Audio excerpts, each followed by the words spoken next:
오늘 준비한 사연은 평소 남편 앞에서는 천사 같은 모습과 순진하고 다정한 모습만 보이던 아내가 사람이 다니는 길거리에서 입던 걸 파는 모습을 보여줘 놀라버린 남자의 이야기입니다. 사연 시작하겠습니다. 안녕하세요. 저는 올해 37, 결혼한 지 3년이 조금 넘은 평범한 직장인입니다. 저희 부부는 아직 아이가 없어서 의리의 부부 생활이 아닌 서로 가만두지 못하는 부부 생활을 하고 있고, 그걸 어렴풋이 아는 주위에선 깨소금 쏟아지는 신혼부부처럼 보인다고들 하지요. 사실 얼마 전까지만 해도 저 역시 그렇게 믿고 있었어요. 아내를 처음 만난 건 제가 취미로 다니던 볼링 동호회 모임에서였어요. 아직도 그날 본 아내의 모습이 눈에 선해요.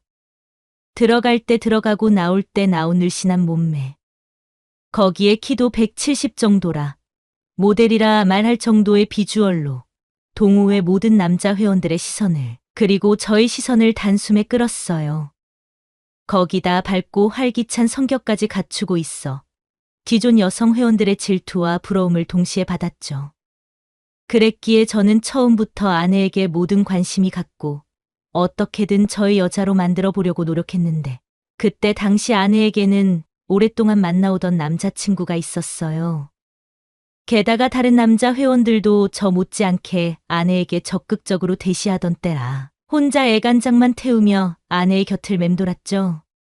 하지만 운이 따랐던 걸까요? 아내의 남자친구가 갑자기 해외 지사로 발령을 받으면서 둘은 뜻하지 않게 이별을 하게 됐고, 저는 그때를 놓치면 안 되겠다 생각했어요. 공감, 슬픔에 대한 공감으로 다가가기 위해 하루가 멀다 하고 그녀에게 연락하고 힘들어하는 모습을 보이면 언제든 달려가서 위로해 주었어요. 오빠, 나 또 술 마셨어. 나 혼자 놔둘 거야? 누구처럼 오빠도 나 혼자 놔둘 거냐고. 그렇게 아내에게 다가가니 아내는 새벽까지 술을 먹다가 취하는 날이면 저에게 연락을 하기 시작했고, 저는 즉시 차를 몰아 달려갔습니다. 아휴, 얼마나 먹은 거야? 제발 술 좀 그만 마셔. 요새 세상이 얼마나 험한데. 뭐 어때? 오빠는 나 혼자 놔둘 거 아니잖아. 지금도 바로 와줬으면서. 아니야? 그녀는 장난스레 웃으며 제 어깨에 기대곤 했습니다. 저는 그런 그녀가 사랑스럽고 또 내심 뿌듯했어요. 그렇게 서로를 향한 마음을 키워가던 어느 날이었습니다. 늘 그렇듯 술에 취한 그녀를 집 앞까지 데려다 주었는데, 그날따라 그녀가 갑자기 저를 꼭 안고 물었어요.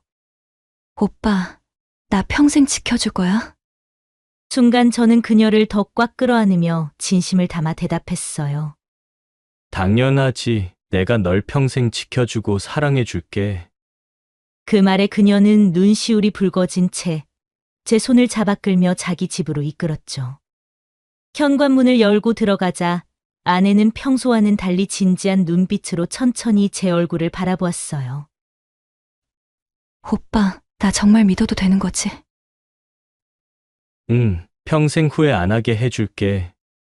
제가 그녀의 뺨을 부드럽게 어루만지자 그녀는 수줍게 눈을 감으며 천천히 얼굴을 가까이 했어요.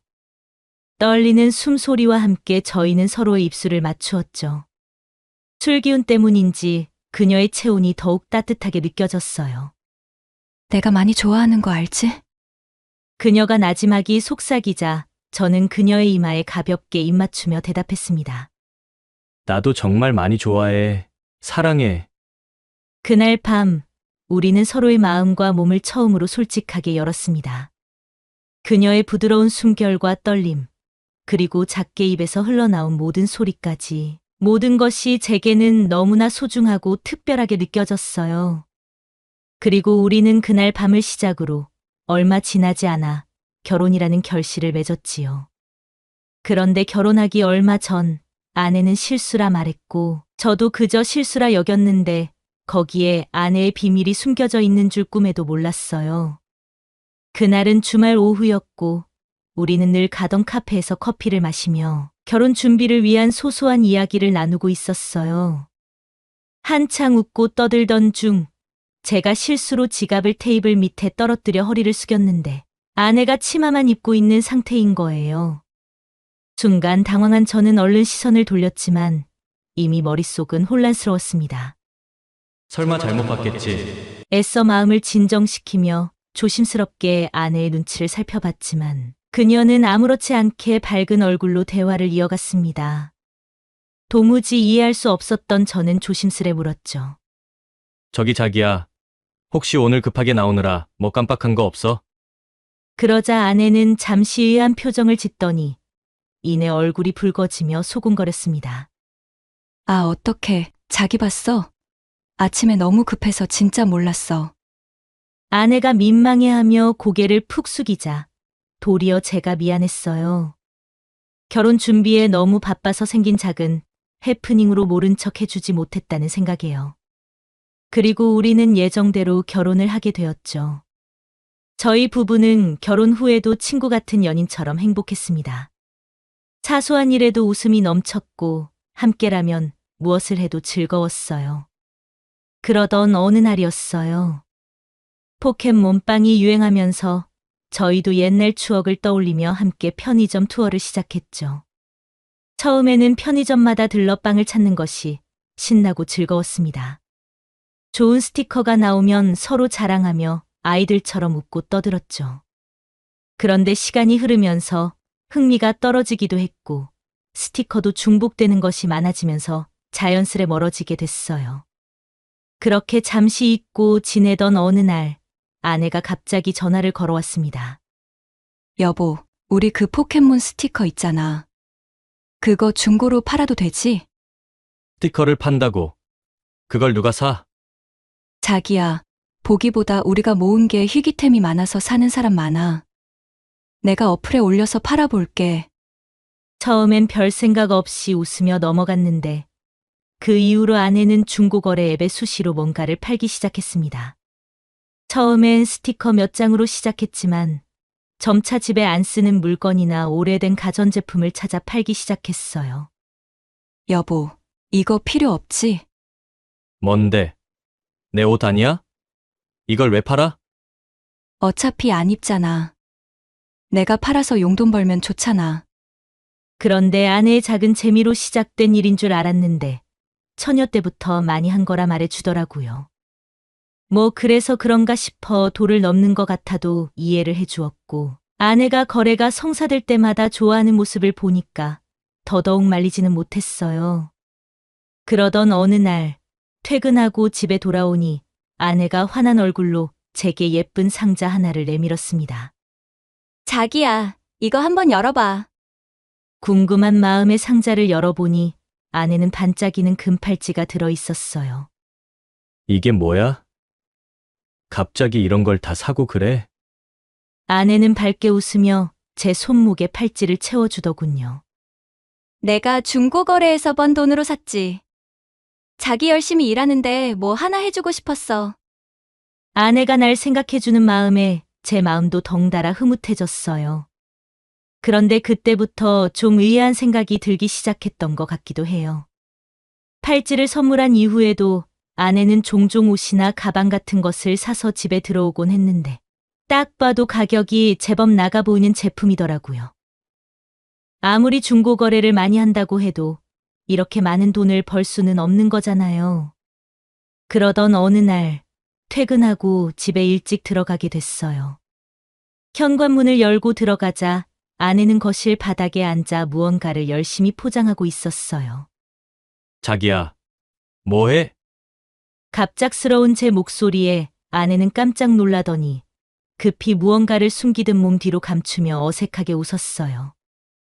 어머. 오늘 왜 이렇게 일찍 왔어? 미리 말 좀 하지. 그러니까 이건 그냥 거래할 물건 좀 포장하고 있었어. 뭔데 그렇게 당황해? 뭐 이상한 거야? 아, 아니야. 그냥 아내의 얼굴은 빨갛게 달아올랐고 눈빛은 불안하게 흔들렸어요. 뭔데 그래? 한번 보여줘. 뭔가 이상하다는 생각이 들어 포장한 걸 보려고 했는데 갑자기 아내가 포장된 상자를 들고 일어섰어요. 지금 그럴 시간 없어. 우체국 업무 시간 다 되었단 말이야. 내가 갔다 와서 말해줄게. 아내는 그렇게 말하고는 밖으로 나가 버렸고, 나중에 돌아와서 하는 말이 자기 처녀 때 쓰던 지갑을 팔았다고 넘겼어요. 그날 이후 저도 모르게 아내의 행동에 조금 더 신경이 쓰이기 시작했어요. 의심하려는 마음은 아니었지만 어딘지 모르게 찜찜한 기분을 지울 수가 없었죠. 그런데 아내가 그날 뭘 포장했는지 알 수 있는 날이 왔어요. 퇴근하고 집으로 돌아왔는데 아내는 욕실에서 샤워를 하고 있었어요. 그런데 휴대폰을 가지고 들어가지 않았는지 침대 위에서 아내의 휴대폰 알림음이 계속해서 울리더군요. 저는 뭔가 급한 메시지인가 싶어 확인하려고 보았는데 소리의 정체는 중고거래 앱의 알림이었어요. 서로 비밀번호를 공유하기로 약속한 터라 어렵지 않게 휴대폰을 열어봤죠. 처음에는 어떻게 조작하는지 몰라 헤매다가 울린 이유를 알 수 있었는데 그건 1대1 채팅 같은 게 와서 올린 거였고 채팅 내용을 보고는 숨이 턱 막히는 것 같았어요. 입던 거 한 장에 5만 원, 직접 만나서 주시면 20만 원 드리겠습니다. 심장이 터질 듯이 뛰기 시작했어요. 그러다가 문득 이런 일이 처음이 아니라는 생각이 들었고 급히 아내의 다른 거래 내역을 확인했어요. 가전제품이나 옷 같은 일반적인 물품도 있었지만 거의 다가 아내의 입던 것을 판매한 기록이었어요. 그리고 택배로 보낸 것도 많았지만 덥도 없는지 만나서 판 것도 있는 거예요. 이럴 리가 없어. 정말 뉴스에서나 볼 수 있던 걸 실제로 아내가 하고 있었어요. 너무 황당하니 화가 나는 게 아니고 사람이 그냥 멍해지더군요. 그제서야 택배를 포장하던 아내의 당황한 모습과 최근 아내가 자주 사오던 값비싼 물건들이 머릿속에서 교차하며 꿈이 아닌 현실이라는 사실을 깨달았어요. 제가 월급쟁이지만 남들만큼 벌어온다고 자부했고 부자는 아니지만 그렇게 가난한 집도 아니에요. 돈이 필요한 건지 아님 다른 이유 때문에 파는 건지 도저히 이해도 되지 않았고 정말 아내가 그런 짓을 한 건지 눈으로 확인하기 전까지는 도저히 믿을 수가 없을 것 같았어요. 지금 연락 온 어플의 채팅도 직접 만나서 주면 20만 원에 구매하겠다는 내용과 시간과 장소를 확인하는 메시지였어요. 저는 휴대폰을 꺼내어 시간이랑 약속 장소를 메모하고 휴대폰을 제자리에 다시 올려놓으니 아내가 샤워를 끝마치고 나오는 거예요. 여보, 무슨 생각을 그렇게 골똘히해? 아니야. 그냥 생각할 게 있어서. 얼른 옷 입고 저녁이나 먹자. 그렇게 말하고 황급히 방에서 나왔네요. 그날 저녁밥이 입으로 들어가는지 코로 들어가는지 모르게 지나갔고 밤에 자려고 침대에 누웠지만 내일 아내가 그런 짓을 한다고 생각하니 도저히 잠이 오지 않아 뜬 눈으로 밤을 지새웠어요. 다음 날 회사에 출근했는데 하루 종일 머릿속에서는 아내가 정말 20만 원 받고 그 짓을 하려고 약속 장소에 나타날까란 생각만 하며 저녁이 올 때까지 기다렸어요. 회사가 끝나자마자 문을 박차고 나섰습니다. 휴대폰 메모에 적어둔 약속 장소는 우리 집에서 멀지 않은 한적한 주택가 골목이었습니다. 해가 저물고 가로등 몇 개만이 희미하게 깜빡이는 그곳은 평소엔 사람 하나 지나지 않을 만큼 조용한 곳이었어요. 저는 미리 도착해 근처 담벼락 뒤에 몸을 숨기고 귀를 기울였습니다. 심장은 제 의지와 상관없이 계속해서 요동쳤고 손바닥엔 진땀이 흥건히 배어 있었어요. 정말 나올까 설마. 아닐 거야. 아무리 그래도 그럴 리가. 그렇게 중얼거리며 스스로를 다독이던 찰나 저 멀리서 마스크를 쓴 여자의 실루엣이 나타났어요. 그 발걸음, 그 체형 단번에 알 수 있었어요. 그건 바로 제 아내였습니다. 아내는 휴대폰을 보며 초조하게 두리번거렸고 조금 후 맞은편 골목에서 검은 점퍼 차림의 한 남자가 나타났어요. 그는 망설임 없이 아내에게 다가와 말을 건넸고 아내는 작게 고개를 끄덕이며 어두운 골목 안쪽으로 유도했습니다. 저는 온몸에 소름이 돋은 채 최대한 조심스럽게 그들을 따라갔어요. 발소리 하나 낼까 싶어 숨조차 얕게 쉬며 골목길 벽에 등을 붙인 채 걷던 제 뒷덜미엔 땀이 뚝뚝 흘렀어요. 아내와 그 남자는 골목 안 깊숙한 곳, 가로등 불빛조차 닿지 않는 어둠 속에 멈춰 섰습니다. 저는 그들로부터 몇 발짝 떨어진 골목 모퉁이에 몸을 숨겼고, 이내 그 둘의 대화 소리가 들렸어요. 지금 바로 주는 거 맞죠? 네, 맞아요. 우선 20만 원부터 주세요. 아내가 돈을 달라 말하자 남자는 주머니에서 돈을 꺼내 건네주더군요. 아내는 돈을 받아들고 주위를 한 번 더 살피더니 천천히 행동하기 시작했어요. 그리고 얼마 후 아내의 손에는 무언가 들려졌고 남자는 그걸 보자마자 빼들듯 채 가더군요. 그 순간 눈앞이 번쩍하면서 제 이성이 끊겼습니다. 야! 너 지금 뭐 하는 짓이야? 저는 순간 눈이 돌아버려서 소리를 지르며 뛰쳐나갔고 그 둘은 저를 보자 깜짝 놀래며 쏜살같이 도망가는 거예요. 아내가 그 남자랑 같이 도망을 가는데 당황해서 이내 곧 넘어져 버렸고 가까이 다가온 사람이 저란 걸 확인하고는 여보, 아니. 그게 난 이게. 그녀는 결국 제 바짓가랑이를 붙잡고 고개를 떨구었습니다. 미안해. 제발 내 말 좀 들어줘. 이건 그냥 호기심이었어. 울며 매달리는 아내를 저는 아무 말 없이 내려다보았습니다. 그녀의 손엔 아직 현금이 쥐어져 있었고 제 발밑엔 그녀가 직접 건넸던 게 떨어져 있었어요. 설명해봐. 지금 당장. 아내는 몇 번이나 입술을 달싹였지만 결국 아무 말도 하지 못하고 그저 엉엉 울기만 했어요. 골목길에서 아무 말도 하지 않은 채 저는 우는 아내의 팔을 붙잡고 그대로 집으로 데려왔습니다.